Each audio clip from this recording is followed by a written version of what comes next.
اللہ کریم نے ارشاد فرمایا وَوَهَبْنَا لِدَاوُودَ سُلَيْمَانَ، اور ہم نے داؤد کو سلیمان عطا فرمایا۔ نعم العبد، وہ کیا اچھا بندہ ہے، انہ اواب، بے شک وہ بہت رجوع کرنے والا ہے۔ اللہ کریم نے اس آیت کریمہ میں ارشاد فرمایا نعم العبد، کہ حضرت سلیمان علیہ السلام کتنے اچھے بندے تھے۔ انہ اواب، بے شک وہ بہت رجوع کرنے والا ہے۔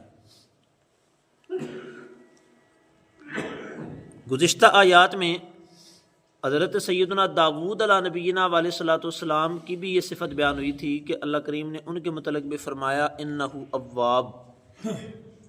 حضرت داؤد علیہ السلام بھی اللہ تعالیٰ کی طرف بڑا رجوع کرنے والے تھے، اور حضرت سلیمان علیہ السلام کی بھی یہ صفت بیان فرمائی انہ اواب، کہ وہ بھی اللہ تعالیٰ کی طرف بڑا رجوع کرنے والے تھے۔ ان دونوں آیات پر اگر غور کیا جائے تو یہ معلوم ہوتا ہے کہ بہت ساری ایسی عادات اور بہت سی ایسی صفات ہوتی ہیں کہ جو والدین سے اولاد میں منتقل ہوتی ہیں۔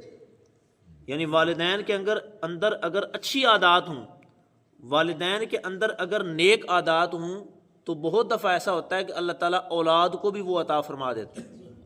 ہم نے کئی ایسے لوگ دیکھے ہیں کہ جو سخی تھے، جو راہ خدا میں مال خرچ کرنے والے تھے، آپ نے بھی دیکھے ہوں گے کہ ان کی اولادیں بھی سخاوت کرنے والی ہوتی ہیں۔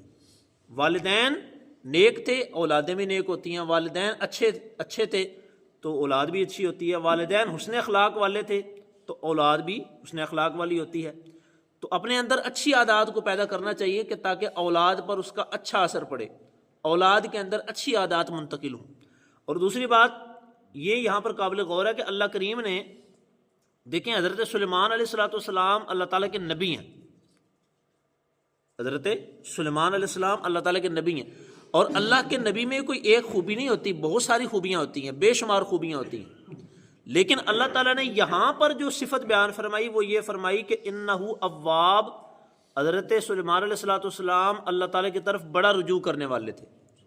امام فخر الدین رازی رحمۃ اللہ تعالیٰ علیہ آپ اس آیت کریمہ کی تفسیر میں لکھتے ہیں، فرماتے ہیں کہ یہاں پر اللہ تعالیٰ نے فرمایا کہ حضرت سلیمان علیہ السلام بڑے اچھے بندے تھے، اور اس کی وجہ کیا بیان فرمائی؟ فرمایا کہ وہ رب کی طرف رجوع کرنے والا تھا۔ تو پتہ یہ چلا، امام راضی لکھتے ہیں کہ اس سے پتہ یہ چلا کہ جو بندہ بھی اللہ کی طرف رجوع کرنے والا ہوگا، جو بندہ بھی اپنے دل کی توجہ اللہ کی طرف کرنے والا ہوگا، وہ اللہ تعالیٰ کا اچھا بندہ ہے، وہ اللہ تعالیٰ کی بارگاہ میں مقرب ہے، وہ بندہ اللہ تعالیٰ کی بارگاہ میں قبول ہے، مقبول ہے۔ تو اللہ تعالیٰ کی طرف رجوع کرنا، اس کا کیا مطلب ہے؟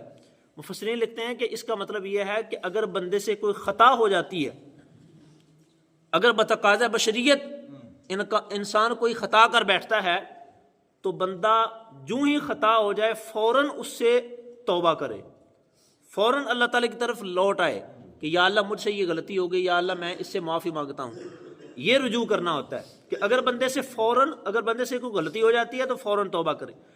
اور رسول رحمت صلی اللہ تعالیٰ علیہ وسلم نے ایک حدیث پاک میں ارشاد فرمایا کہ وَأَتْبِعِ السَّيِّئَةَ حَسَنَةً تَمْحُهَا، فرمایا کہ جس آدمی سے کوئی خطا ہو جاتی ہے اس کو ایک کام تو یہ کرنا چاہیے کہ وہ فوراً گناہ کے بعد کوئی نہ کوئی نیکی کر لے۔ تو فائدہ کیا ہوگا؟ فرمایا کہ وہ نیکی اس گناہ کو مٹا دے گی۔ گناہ کے بعد کوئی نیکی کر لے، اگر گناہ ہو جائے تو اس کے بعد کوئی نیکی کر لے تو وہ نیکی اس گناہ کو مٹا دے گی۔ ایک تو نیکی کرنی چاہیے، اور دوسرا یہ کہ اگر کوئی خطا ہو جاتی ہے تو فوراً رجوع کریں۔ بعض لوگ وہ ہوتے ہیں کہ جو گناہ اگر ہو جائے نا تو پھر وہ گناہ کرتے چلے جاتے ہیں۔ اس کا نقصان یہ ہوتا ہے کہ حدیث پاک میں آتا ہے کہ جب بندہ کوئی گناہ کرتا ہے نا، جب کوئی آدمی گناہ کرتا ہے تو اس کے دل پر ایک سیاہ نقطہ لگ جاتا ہے۔ جب آدمی کو گناہ کرتا ہے تو اس کے دل پر ایک سیاہ نقطہ لگ جاتا ہے، اور اگر بندہ توبہ کر لے، اللہ تعالیٰ سے معافی مانگ لے، تو اللہ تعالیٰ اس کے دل کو صاف کر دیتا ہے۔ اور اگر توبہ نہیں کرتا تو پھر گناہ کرتا ہے تو جو گناہ کرتا چلا جاتا ہے تو اس کا دل سیاہ ہوتا رہتا ہے، اس کے دل پر وہ سیاہ نشانات پڑتے رہتے ہیں، اور پھر ایک وقت آتا ہے کہ اس کا دل سخت ہو جاتا ہے۔ اس لیے جب کوئی خطا ہو جائے، انسان خطا کا پتلا ہے، غلطی ہو جاتی ہے، لیکن رسول پاک علیہ السلام نے ایک حدیث پاک میں ارشاد فرمایا کہ کل بنی آدم خطاؤن، فرمایا کہ ہر آدمی سے غلطی ہو جاتی ہے، سوائے اللہ تعالیٰ کے نبیوں کے، سوائے فرشتوں کے، ہر بندے سے غلطی ہو جاتی ہے، لیکن فرمایا کل بنی آدم خطاء و خیر الخطائین التوابون، فرمایا کہ ہر آدمی سے غلطی ہو جاتی ہے لیکن بہترین غلطی کرنے والے وہ لوگ ہیں کہ جو توبہ کر لیتے ہیں. یعنی کہ توبہ کرنا یہ ایک بڑی اچھی صفت ہے. اگر بندے سے خطا ہو بھی جاتی ہے، غلطی ہو بھی جاتی ہے، تو بندے کو فوراً بارگاہ الہی میں رجوع کرنا چاہیے. اور یہ بندے اللہ تعالیٰ کو بڑے پیارے ہیں کہ جو بندے اللہ تعالیٰ کی طرف متوجہ رہتے ہیں. اگر کوئی بھی خطا ہو جائے، کوئی بھی غلطی ہو جائے، تو فوراً اللہ تعالیٰ سے معافی مانگیں گے کہ یا اللہ مجھ سے یہ غلطی ہو گئی تھی. سورہ بنی اسرائیل میں اللہ کریم نے ارشاد فرمایا کہ فَإِنَّهُ كَانَ لِلْأَوَّابِينَ غَفُورًا، ارشاد فرمایا کہ ویسے تو اللہ تعالیٰ جسے چاہے معاف کر دیتا ہے، جسے چاہے بخش دیتا ہے، کسی چھوٹے سے عمل پر بھی معاف فرما سکتا ہے. لیکن اس آیت کریمہ میں اللہ کریم نے یہ اعلان فرما دیا کہ اے لوگوں سن لو کہ جو میری بارگاہ کی طرف رجوع کرنے والے لوگ ہیں میں انہیں بخشنے والا ہوں، میں ان کی بخشش کروں گا. ویسے تو اللہ تعالیٰ جسے چاہے بخشے، لیکن بعض خوش نصیب وہ بھی ہیں کہ جن کی بخشش کا اعلان خود قرآن پاک میں فرمایا. ان میں سے ایک وہ آدمی ہے کہ جو بندہ بارگاہ الہی میں رجوع کرتا ہے. اور علماء نے ایک بڑی پیاری بات لکھی، فرماتے ہیں کہ جو بندہ اللہ تعالیٰ کی طرف رجوع کرتا ہے نا، جو بندہ اللہ تعالیٰ سے معافی مانگتا رہتا ہے، اللہ تعالیٰ کی طرف توبہ کرتا رہتا ہے، فرمایا کہ یہ وہ خوش نصیب آدمی ہے کہ جس کو اللہ تعالیٰ نیکوکار لوگوں سے زیادہ اجر عطا فرماتا ہے. جس کو اللہ تعالیٰ نیکوکاروں سے زیادہ اجر عطا فرماتا ہے. وہ کیسے؟ اس کی میں ایک مثال عرض کرتا ہوں. حضرت سیدنا امیر معاویہ رضی اللہ تعالیٰ عنہ، آپ کی ایک مرتبہ نماز فجر قضا ہوئی، نماز فجر قضا ہو گئی.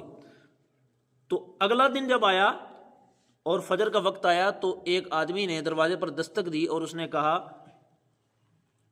دروازہ کھولیں. تو حضرت امیر معاویہ رضی اللہ تعالیٰ عنہ نے دروازہ کھولا تو آپ نے فرمایا کہ کون ہو؟ اس نے کہا کہ میں شیطان ہوں، میں ابلیس ہوں. آپ نے فرمایا کہ کیا کرنے آئے ہو؟ اس نے کہا کہ میں آپ کو نماز فجر کے لیے جگانے آیا ہوں، میں آپ کو نماز فجر کے لیے جگانے آیا ہوں، آپ نماز فجر پڑھ لیں، نماز کا ٹائم ہو گیا. حضرت امیر معاویہ نے فرمایا کہ تمہارا کیا کام ہے نماز سے؟ تم تو نماز سے روکنے والے ہو، تم تو نماز سے روکتے ہو، تم مجھے نماز کے لیے جگانے آئے ہو.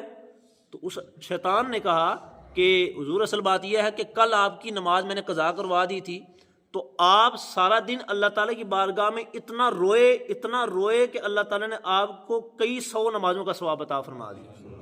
تو میں نے تو آپ کی ایک نماز قضا کروائی تھی، لیکن آپ اس پر اتنا روئے اللہ کی بارگاہ میں کہ یا اللہ مجھ سے نماز قضا ہو گئی ہے، اتنا روئے کہ اللہ تعالیٰ نے آپ کو کئی لوگوں سے بڑھ کے ثواب عطا فرما دیا.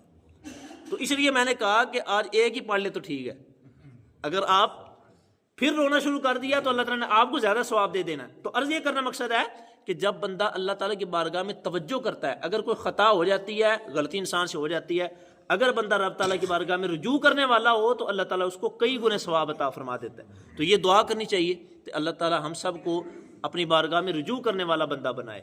آمین.